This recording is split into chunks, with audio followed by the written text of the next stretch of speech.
So when you're creating blocks, there's lots of different websites that you can go to. So for instance, if I was planning on purchasing things from Kohler, I would go to Kohler's website. You can just type in AutoCAD blocks Kohler. And when you go to their website, you can literally find all kinds of different blocks that are associated with their products. And most manufacturers that are reputable and of a reasonable size will have these available to you. So if I was looking for a specific shower that Kohler has, I could download any one of these DWG files. In this case, I would choose the shower one.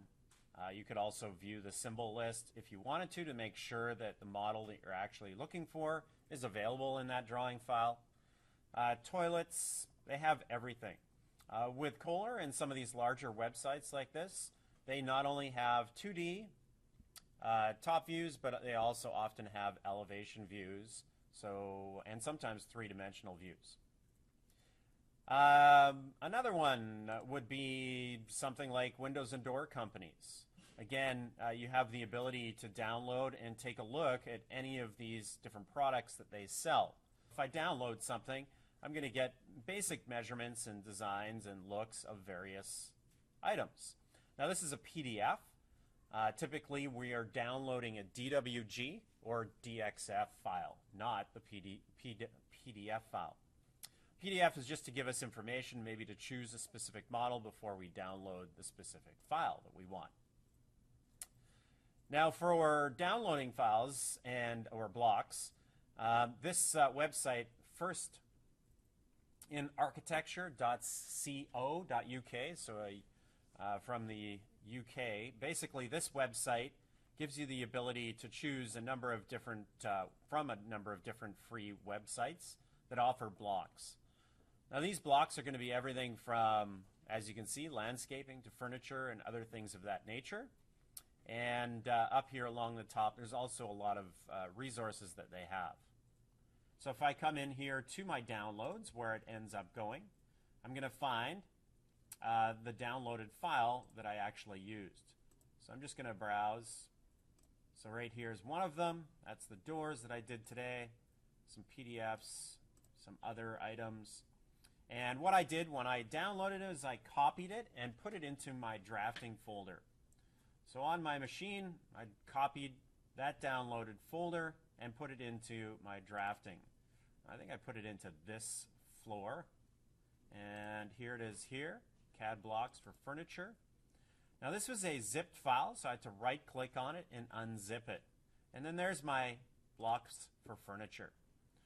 Now one of the things with a block is that it's single items. So those are individual blocks. You have a couple ways of inserting these into drawings. Basically, if you have your drawing open, so if I come in here and open my floor plan, I can have both of my drawings open. When I take something, let me just open this up. When I take something specific, like one of these couches, what I'm going to do is I am going to right-click and go to Clipboard, and I'm going to copy it from or to the clipboard. Now the clipboard allows me then to open up my floor plan, right-click, go to Clipboard, and then I can paste as a block, or I can just paste it. Now I prefer to paste them as blocks, so now I have this individual piece of furniture, and it's going to be back in the family room, which is somewhere back here. I have the ability to rotate it, do whatever I'd like to it. I need to make sure that that ends up on the furniture layer. And one of the things that's important to understand is these blocks have been drawn to size. And so when you import them in, you shouldn't be scaling them up or down. If you are, then you've probably downloaded from a crappy website that doesn't have them drawn to size, or you've made a mistake in your floor plan. Now with these L-shaped couches, oftentimes with a chaise or whatever it might be off the end of it, a second couch, they're big. They are not small. And so if you have a family room that is only 12 feet wide, that's going to barely give you enough room for this couch. and maybe 1 or 2 feet to walk by it. So you've got to be really careful and understand that these blocks are the size they're supposed to be typically. Now you can buy smaller L-shaped couches. They vary by a few feet, but still it's one of those things you kind of need to make sure that your room is going to be the right size to allow for these things to be placed in them. Now once you have a block, it is one solid object. If you need to, for whatever reason, change individual pieces of this, you're going to have to explode it. And once it's been exploded,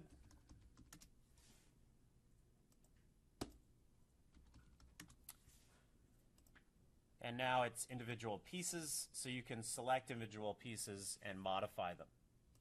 I'm not sure why you would explode it other than to customize it for yourself, but in most cases you don't want to bother because now I have to put a window around and select all of it and move it as a bunch of pieces. I'd rather just move it as one solid piece of furniture. So CAD blocks, download them. It's up to you what website you go to. I found the one that I mentioned, this firstinarchitecture.co.uk, to be a half decent one. And there are lots of downloads and resources on their website. And so you can choose specific things. Now, what blocks do you need for your drawing? I would like you to insert your furniture as blocks. So you're going to download one of the furniture items and insert things into each room. Again, it needs to be on a layer. It's not something you're going to print out for a framer. They don't care where the furniture is going. They just want to frame the house. Same with an electrician. Doesn't care where the furniture is. But your homeowner will. And as an architect or somebody designing a house, you want to make sure things are going to fit in the room and it's going to serve the purpose that it's intended for. And so a lot of times it's so you can sit down with your client and discuss the size of the room and, you know, couch options. If that's important to them that they have a couch with a L shape or a chaise off the end of it, then that's important to make sure that that's going to fit into the room that you're designing for them. So again, blocks, downloading them. I'd like you to do furniture. And when you're finished your walls, doors, and windows, that plan needs to be handed in. And you're going to hand it in by naming it FP for floor plan, and then your name on the end of it so I know whose is whose. And you're just going to put that into my folder on the shared drive.